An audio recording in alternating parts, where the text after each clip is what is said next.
আসসালামু আলাইকুম। কেমন আছেন সবাই? আশা করি সবাই ভালো আছেন। আমিও ভালো আছি আপনাদের দোয়া এবং ভালোবাসায়। আপনারা অনেকেই জানেন যে আমার মেয়ের পরীক্ষা চলতেছে, সেই জন্য আমি অনেকই ব্যস্ত, কারণ ওকে নিয়ে যেতে হয়। আর প্রথম দিন আমি ছিলাম, তারপর আমি আবার মাঝখানে চলে আসি বাসায়। আমার কিছু কাজ থাকে, ওগুলো করে শেষ করে আমি আবার ওর ছুটি হওয়ার সময় আনতে যাই।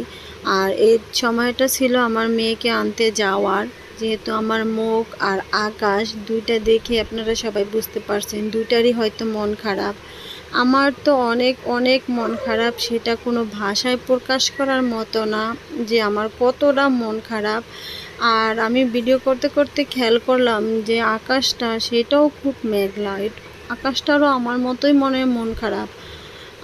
তাহলে আমাদের দুজনের মন খারাপের ধারাটা অন্যরকম। আকাশের মন খারাপ হলে বৃষ্টি হয়ে ঝরে যায়, আকাশটা পরিষ্কার হয়ে যায়। আর আমি আকাশের মতো অতটা ঝরতে পারতেছি না, যে অতটা ঝরলে হয়তো আমিও একটু হালকা হইতে পারতাম। কিন্তু আমি যদি অতটা ঝরতে যাই তাহলে আমার মেয়ের পরীক্ষাটাও খুব খারাপ হবে। সেই জন্য নিজেকে একটু সামলায় নিচ্ছি। সবাই আমার জন্য একটু দোয়া করে।